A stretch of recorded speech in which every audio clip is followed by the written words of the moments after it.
अच्छा, कभी सोचा है कि प्यार जितना खूबसूरत होता है, उसे खोने का दर्द उतना ही गहरा क्यों होता है? आज हम एक ऐसी ही कविता को समझने वाले हैं, एक ऐसी कविता जो बताती है कि कैसे प्यार को बनाने वाली हर छोटी-बड़ी बात उसके टूटने पर सबसे ज़्यादा चुभती है। चलिए, इस पैराडॉक्स को, इस विरोधाभास को ज़रा करीब से देखते हैं। तो कविता शुरू होती है इस बड़ी ही चौंकाने वाली और आत्मविश्वास से भरी लाइन से। क्या किसी पुरुष का प्यार पाना आसान है? सच में? प्यार पाना आसान? ये लाइन तो प्यार को ऐसे दिखाती है जैसे कोई कोई बहुत ही मामूली सा काम हो जिसमें कोई मुश्किल ही नहीं है। और यही दावा हमें सोचने पर मजबूर कर देता है ना? कि अगर ये वाकई इतना आसान है तो भाई इसकी रेसिपी क्या है?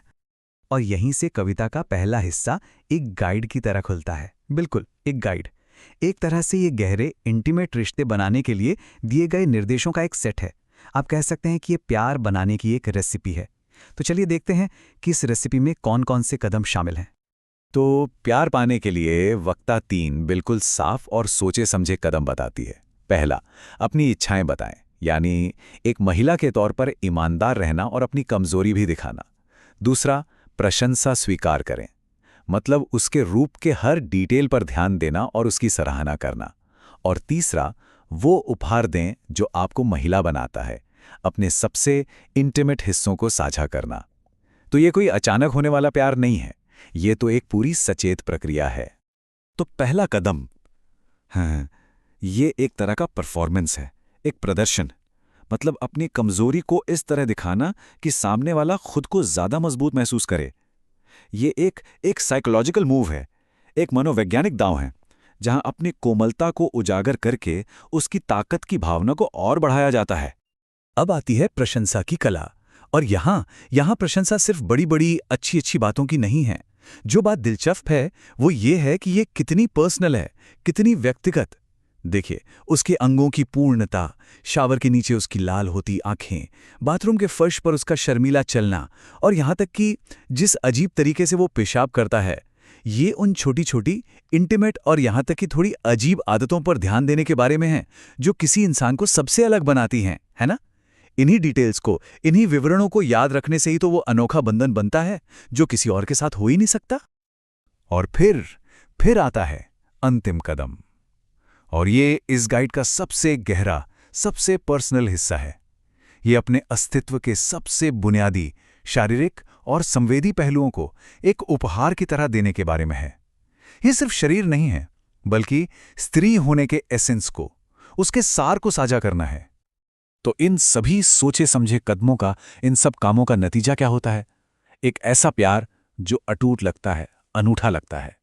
ये एक ऐसा बंधन है जो इन्हीं छोटी छोटी प्यारी यादों और डिटेल से बना है, जो उसे दुनिया का एकमात्र पुरुष बना देता है। और यहां तक तो सब कुछ आसान लगता है ना?